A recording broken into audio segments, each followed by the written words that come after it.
video ito guys, no, isi-share ko na naman sa inyo or pag-uusapan natin yung regarding sa human anger or galit ng isang tao. Ano nga ba yung consequences na hatid ng human anger na to at saka bakit hindi tayo dapat na nagpapadala sa ating galit. Isi-share ko siya sa inyo guys kasi dati struggle ko to dati noong ako ay hindi ko pa nakilala ng lubusan si God sa buhay ko. Noong namumuhay pa ako sa mga earthly desires ko guys. Talagang isa ito sa struggle ko, yung human anger. Talagang magagalitin ako noon as in talaga kapag nakakarinig ako ng hindi magandang salita or may mga taong kumukumpronta sa akin, mapagpatol ako guys. Ganun ang uri ng pamumuhay ko dati. Pero mula noong tinanggap ko si Jesus Christ sa buhay ko, nagbalik loob ako sa Panginoon at saka nakakapagbasa na ako ng Bible guys. Kumalma ako guys kasi nabasa ko sa Bible na bawal pala siya, ipinag-utos pala ni God na hindi tayo dapat na basta-bastang nagagalit at saka hindi tayo dapat na na nagbibitaw ng hindi magagandang salita sa kapwa natin. Isa siyang malaking kasalanan sa Diyos. Ngayon guys, tanungin ko kayo, bakit nga ba? Ano nga ba ang dahilan ng galit ng isang tao? Ang galit kasi guys, to siya guys normal na reaksyon natin ito sa mga kapag may mga hindi magandang nangyayari sa buhay natin, may mga pinagdadaanan tayong hindi maganda, 'di ba? Normal na na nagagalit tayo bilang reaksyon natin sa mga hindi magagandang nangyayari sa buhay natin. Katulad na lang ng guys, kapag may mga problema tayong pinagdadaanan, yung mga matitinding problema, 'di ba? Minsan nakakagalit siya. At saka minsan kapag stress tayo, kapag kapag may anxiety tayo or guys, or may nagpo-provoke sa atin na magalit tayo guys, yon, reaksyon natin yon sa mga ganong pangyayari sa buhay natin. Normal yon sa atin kasi tao tayo 'di ba? Nasa earth tayo. Pero dapat guys, hindi natin yon ugaliin na na basta-basta na lang tayong nagagalit kasi siya guys, malaking kasalanan siya sa Diyos, utos sa atin ni God. Sabi nga dito ni God sa sa basahin niyo yung James chapter 1 verse 19 to 20, sabi ni God dito, "My dear brothers and sisters, take note of this. Everyone should be quick to listen, slow to speak, and slow to become angry. Because human anger does not produce the righteousness that God desires." O, diba?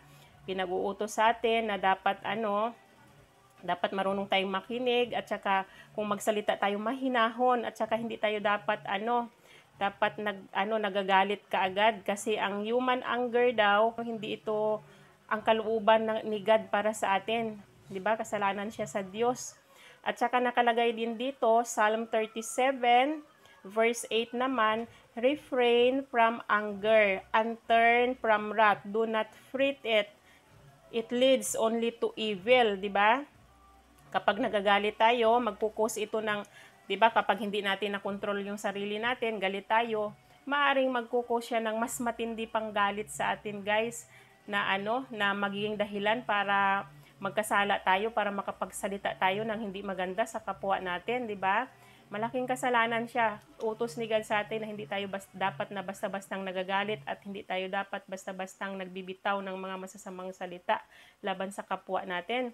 At nakalagay din dito, Ecclesiastes chapter 7 verse 9, "Don't be too quick to get angry because anger lives in the fool's heart." O, 'di ba? Hindi talaga tayo dapat na basta-basta na lang naggalit ng nasa kapwa natin dahil hindi siya gawain ng isang matinong tao guys na na basta-basta na lang nagagalit sa kapwa. Hindi siya normal sa mga taong lalo na kapag kapag tayo ay mga God believers guys, hindi tayo dapat nagpapadala sa galit natin or basta-basta na lang nagpapadalos-dalos sa mga salitang binibitawan natin. Kasi isa pa yung yung matinding galit natin guys, hindi lang yan kasalanan sa Diyos. Masama pa yan sa kalusugan natin, naghahatid pa yan ng ng pinsala kalusugan natin kasi maaaring sa sobrang galit natin guys, 'di ba? Magkaroon tayo ng alta presyon, tataas yung ating dugo, maha-high blood tayo, or di kaya magkakaroon tayo ng headache, sasakit yung ulo natin, sobrang galit na galit tayo, ang init ng ulo natin, 'di ba?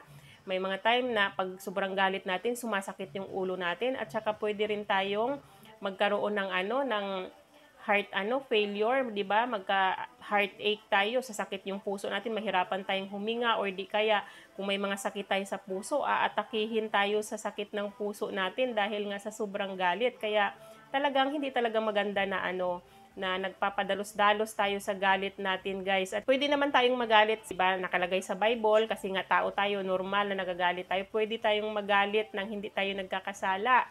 Paano nga ba 'yon? 'Di ba?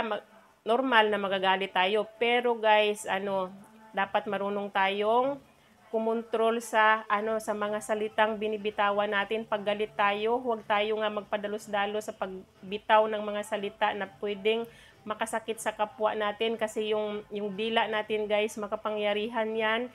Yung dila natin, poison 'yan, guys, kung ano-anong lumalabas na diyan, na mga bad words diyan na pwedeng makasakit sa kapwa natin, na maaring dibdibin nila yung mga sinasabi natin, guys. Mahirap pa naman kalimutan yung mga masasakit na salita na binitawan ng kapwa natin laban sa atin, 'di ba? Minsan yung iba mapagtanim pa ng galit, mapagtanim ng sama ng loob sa mga dahil sa mga naririnig nilang mga hindi magandang salita na binibitawan ng kapwa nila. Kaya dapat marunong tayong kontrolin yung sarili natin, yung dila natin, kontrolin natin yan, na kapag nagagalit tayo, huwag tayong basta-bastang magbibitaw ng mga bad words laban sa kapwa natin. Katulad ng mga mura na yan, or kung ano pa man yung mga salita na minamaliit natin yung kapwa natin, or 'di ba, minsan sinusumpa pa natin yung kapwa natin. Naku, malaking kasalanan sa Diyos 'yan. Kaya talagang pag-isipan natin kapag galit tayo, kontrolin natin yung sarili natin na hindi tayo hahantong sa pagkakasala, dahil malaking kasalanan siya sa Diyos. Sabi ni God dito, basahin niyo yung Matthew chapter 12 verse 36 to 37. I tell you, on the day of judgment, people will give account for every careless words they speak. For by your words you will be justified, and by your words you will be condemned. O, diba? Sabi dito, may pananagutan daw tayo sa pagdating sa judgment day. Yung diba, yung end of the world na, kailangan na tayong i-judge. Sabi dito, kailangan nating panagutan kung ano man yung mga salitang binitawan natin, ano man yung mga salitang lumabas sa bibig natin, binitawan natin sa kapwa natin. Kailangan natin itong panagutan. Kailangan at saka kailangan mahatulan tayo, guys. 'Di ba? May kaukulang parusa yung mga salita na binitawan natin. Akala natin normal lang na nagsasalita tayo sa kapwa natin ng hindi maganda. Isa siyang malaking kasalanan sa Diyos, guys, na andito sa Bible nakapaloob. Ang daming verses dito sa Bible na nagsasabi na bawal talaga yung nagpadalos-dalos tayo sa galit natin, na yung salita na binibitawan natin sa kapwa natin ay hindi natin pinag-iisipang maigi. Talagang malaking kasalanan siya sa Diyos. Pero guys, itong lahat ng natin na to, itong pag-uugali natin na itong human anger, yung mabilis tayong magalit, guys. Maniwala kayo sa akin, kapag kayo nahanap niyo si God, or 'di ba, or nagbalik loob kayo sa Diyos, guys, tinanggap niyo si Jesus Christ bilang Savior niyo, at magsisi kayo sa mga kasalanang nagawa niyo, guys, at tanggapin niyo nga si God sa buhay ninyo, guys.